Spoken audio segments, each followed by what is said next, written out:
So again, hi, my name is Julia. I'm a current first year student at the University of Toronto, and today I'm so grateful to be here to be able to speak about specifically dental school interviews, but I know that this is a presentation for general grad school interviews, so take what you can, and at the end of the session, I'll have my little Q&A, so you can ask me any questions, and I'll be happy to answer them to the best of my ability.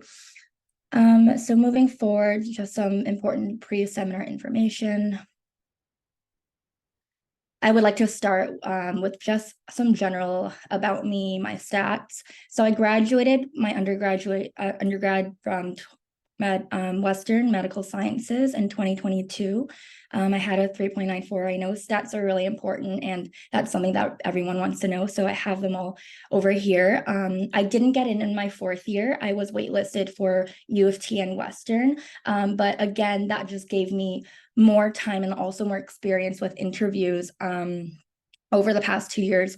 And then finally, my DAT scores was a 22 AA and then a 23 PAT. Last year in the 2027 cycle, I got into U of T, Western, NYU, and University of Detroit Mercy in the States. And yeah, so we'll just continue on with today's outline.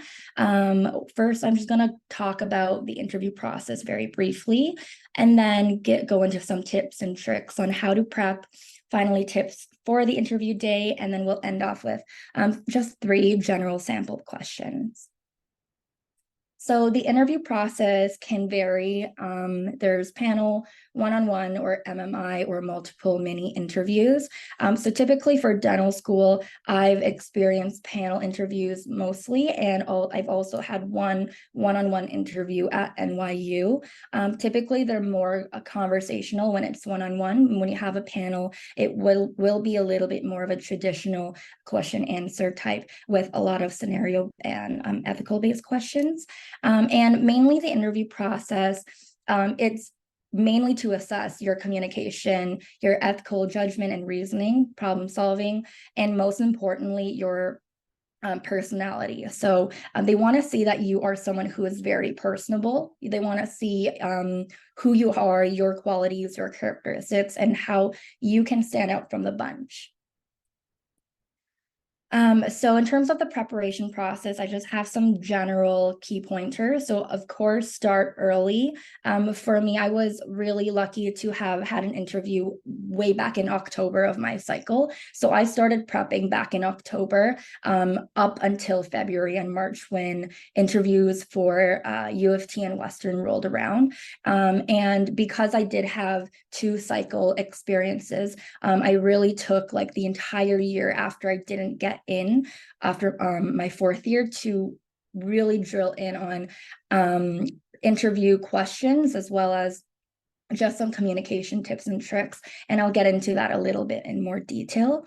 And then second of all, consume lots and lots of prep material. So first of all, the schools that you're interviewing for, know, their values and their school, what they offer inside out. I would really suggest looking into, for example, any mentorship programs that they have or outreach programs. So in your interview, you can talk about those either during an answer or, at the end, when it's time for you to ask any questions, you're able to talk and ask about certain areas of the program or the school and faculty that you are interested in. And that just shows a little bit more, engagement and commitment from your side. And then second of all, ask about consume a lot of prep material on the current issues that exist in dentistry. So if you're applying for med or you're applying for PT, OT, stay on top of any current issues and trends that exist within the field, and that will really help you out in answering a lot of the questions in your interviews. For myself personally, I got asked many times questions about how, for example, AI can help or how AI will change the trajectory of dentistry. And if it weren't for the fact that, I had experiences working in the field, as well as I was consuming lots and lots of material about current issues, that pertain to AI in dentistry, maybe my answers would not have been as strong as they were. And then third of all, reflect on all of your personal experiences from an academic perspective, from a personal growth perspective, and your motivation to pursue dentistry, or again, in this case, whatever field you're or grad school you're going into. And another general pointer for me, I made a master document with about like 80 questions of common questions that I found from BMO consultation, Reddit, and other like sources that you can find online. And I would answer about like 2 to 3 of them every single day when I was prepping. So just having a master doc will help you out. And I'll go a little bit more into detail like about that. And then finally, mock interviews. I guess from all this, what you can get is practice, practice, practice. It will get you where you want to be, and it will inch you closer to perfection. So just moving a little bit more into the prep phase, like practicing with intention, I guess, is my biggest takeaway. And what I mean by that is doing active preparation instead of, passively watching videos and consuming the material, like I mentioned earlier. That is the pre-prep work. When you're actually prepping for the interview, you want to be using the master document to write down all of your answers for all of your common questions. Actively, while you're answering them, reflecting on personal experiences that that you've had to answer a lot of the questions. So for me, for example, I would have one scenario about leadership, and that one scenario, I'm able to use it and like and I answer many different questions that can come my way about leadership, about teamwork with that one scenario. And so having those prepped answers will really help you with thinking on your feet and like answering questions faster and not getting stumped, which will, lead to the whole like anxiety and then not being able to answer your question to the best of your ability. And then second point over here is practicing alone, but also practicing with others. So through like mock interviews. For practicing alone is actually very important, at least from my own perspective. I am someone who was really, really, really weak with public speaking and just communication in general. And I found that when I was practicing alone, what helped was recording my voice and listening to myself, and then recording a video and just looking at my, my gestures, my actions, how I was speaking, how did I look? Did I look confident? And then again, recording video and audio and looking at, the overall, I guess, final product, and go in feedback loop. So like when I watch a video of myself interviewing, I will take down notes of things that I could improve on, whether it be my eye contact, whether it be I was moving too much, I was fidgeting too much, or I was speaking way too fast or too slowly. And then again, practicing with peers or mentors, doing mock interviews very consistently. I would say at least once to twice a week is the bare minimum that I would suggest. And then again, using the feedback loops to constantly get feedback and work on the areas, the weaker areas, in order to consistently get better. And then finally, just 2 takeaways from practicing with intention is there are 2 main areas from my end that I think are very, very important to tackle. And I know they're really broad, but it's 1, your communication skills, and 2, your stress management. And with communication skills, I think it's really important to really tailor your own practicing to yourself. So listening to your body. For myself, last year, in my first year of interviews, I remember being very, very, very anxious whenever I was doing even a mock interview or recording myself. And I'd find myself speeding up and jumbling up my words. And that's something that was really hard for me to tackle. And I really had to take a step back and like think about why that was happening. And I realized that when I was speaking in a professional setting or with another person that I wasn't very familiar with, I would kind of change my enunciation and tone to sound more professional. But ironically, that was actually making me more stressed because, I could tell that like I wasn't talking and I wasn't being myself. So that's just like a very personal point, a personal example. But the point that I'm trying to make here is practice with intention, practice your communication skills with yourself and with others, and really think about how and why, why you have certain weaker areas and how you can work to fix that. So piggybacking off of like my original story, how I worked to fix that was making a conscious effort to speak in a very conversational tone and like speak as if I was speaking to all of my friends, or having a regular conversation on the phone with someone in a setting that doesn't really matter. And that really helped me calm my nerves. So that kind of translates to the stress management, but also just help my communication skills a lot over the past year. And then again, stress management, I guess it kind of ties into like the communication skills example that I gave, but practicing different skills, whether it be, breathing techniques or meditation or journaling. There's so many different techniques that you can employ in order to practice how to calm your nerves. This is a muscle that you can definitely train, and you can get better and better at it. And then again, like with practice, once you are extremely confident with all of your prep material, you know your application front and back, your master document answers front and back, it will inherently make you a lot more confident in your answers and yourself, and in your interview skills, which will then lead to, a better like output during your interview. Okay, so I wanted to go over some common questions that I received in dentistry. So why dentistry was definitely a question that popped up in every single interview that I've had. So I've had 6 interviews, and why dentistry was one of them. And first of all, definitely prep this answer. I would say keep it between, actually for all of your answers, keep them between a minute to 2 minutes, nothing more, nothing less. For why dentistry, it can be directly from your personal statement. I've had students ask me this question before. That is totally okay. I actually did just a verbal and shortened version of my personal statement when I was answering why dentistry.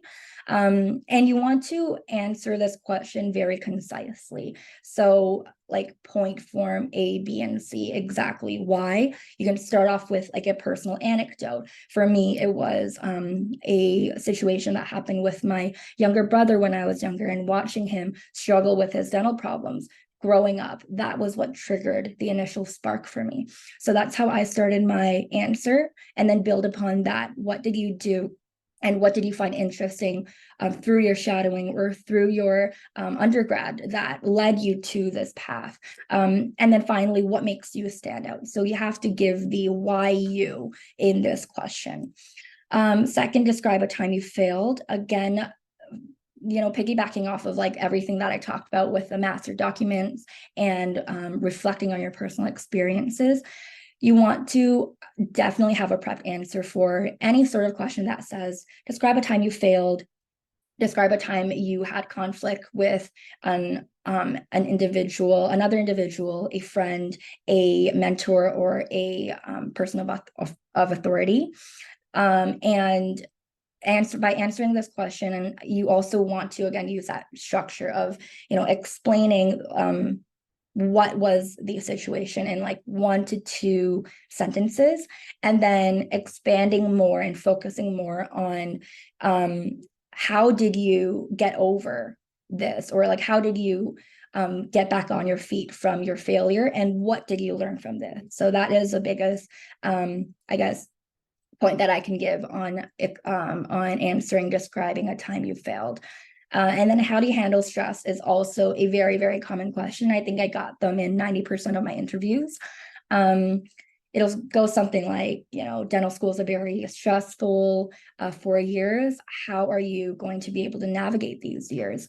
And you, again, want to think about personal experiences. Adding in a personal anecdote would really be beneficial, again, for helping your answer stand out as well. So you can talk about maybe how you handled stress in undergrad, what worked and what didn't, or maybe talk about like a specific scenario where you had too much on your plate, and how did you resolve that situation, and then talk about different methods that you're using to handle the stressor, and then finally tying it back into I know that dental school and working as a clinician or a dentist in the future will come with a lot of the stresses. It's inherent to the job, and I look forward to to continue using the skills that I have already built and growing through dental school, and in order to like continue working on my stress management. And I am confident in my ability to work under high pressure situations, something along those lines. And then finally, ethical and scenario-based questions. And for example, how would you handle a patient who refuses essential treatment? Or how would you handle a patient who refuses to get a radiograph done? That was a specific question that came up in one or two of my interviews as well. All of these ethical and scenario-based questions, what I would recommend doing is, again, going to I know BMO consultation has a very large exam interview package where they have a lot of different like Casper-based questions. And I'm sure many of you are already really familiar with all of these types of scenario-based questions and how to answer them. And I would really, really suggest just from the get-go practicing with the STAR method, which is the situation, the task, and then oh my gosh, I forgot the A and R, but essentially it's just you want to explain the situation, you want to explain how you would handle it, and then how you would resolve it. Again, like looking at both sides of the scenario and really answering it from a personal but also objective perspective, that will allow you to showcase your logical reasoning and your ethical judgment. And then overall, I guess the takeaway here from this slide is you want to prep all of your questions to the point where you know that your answer is definitely unique and will help you stand out. And the way to do that is, it may sound redundant again, but making sure that your answers are, well formulated. There's a structure to it. And then you have some sort of personal anecdote, some sort of story or lesson that you can share that is very unique to just you. So these are ways that you can tackle and then answer common interview questions in order to help your interview stand out. Okay. So then finally, I wanted to touch on a little bit of setting yourself up for success on interview day. So of course, first impressions count. So you want to dress appropriately in whether formal or business formal attire. And I guess my tip over here is, yes, be dressed formally, but also you have to make sure that you are comfortable, because if you're not comfortable, then you're going to be fidgeting, you're going to be moving, you're going to feel less confident, and that will definitely impact your performance on interview day. And then second point is, of course, the nonverbal communication. So this comes from the practicing during your prep phase of practicing your communication, practicing how to use your eye contact, practicing how to showcase your confidence and showcase your personality through from the moment you step into the door or enter the Zoom call. And then my second point here is, of course, control what you can. So you definitely don't want any major bumps on interview day. You want a good night's sleep. And I would actually suggest for the day before your interview, don't worry about prepping, don't worry about anything. You want to make sure that you're in a very restful and calm and a positive headspace. So what I did was I thought about, the planning the outfit journey, the breakfast and everything like a week before, or like the Sunday before the interview. And so by the day before interview, I knew that I was ready to go. I got a good night rest. And then in the morning, everything just went, the way that I had it planned out. Obviously, things can happen, but again, this is why you want to control what you can. And then finally, just practice mindfulness and relaxation techniques. Practice this throughout your prep phase as well. And on the day of, just make sure that you are continuing to practice these, and then entering the room as confident as you can. What I told myself before going into any interview was just treat all of them like a conversation, because all of your interviewers, they are at the end of the day human as well. There are interviewers that are going to play like bad cop, good cop, but you just want to try to treat them the way that you would talk to like a long-term friend that you haven't seen in a long time. That's a technique that really helped me warm up to the interview and calm some of my nerves. And then finally, just some final tips on questions that you should ask. At the end of every interview, there's always that moment when the interviewer asks, so do you have any questions for us? You definitely don't want to say, no, I'm okay. You definitely want to have some prepared questions. So the questions that you can prepare can be, for example, over here, what resources does your school offer?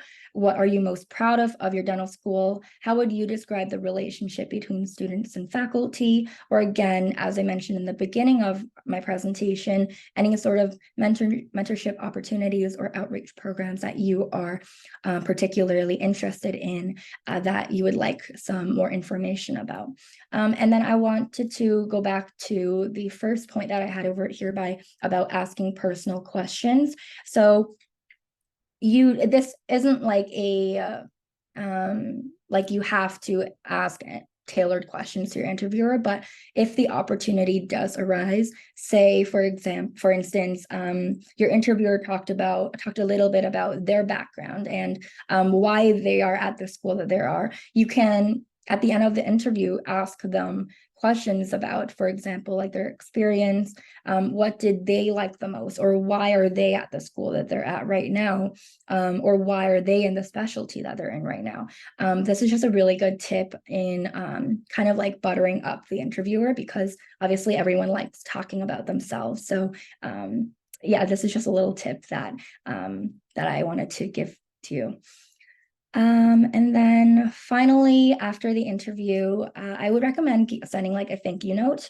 So after my interview for U of T, at least, they gave me the emails of all of my interviewers. It was 2 interviewers on a little slip. So I just wrote a quick, brief thank you email to both of my interviewers. And if they don't provide the emails, you can always ask for them or find them through the faculty directory.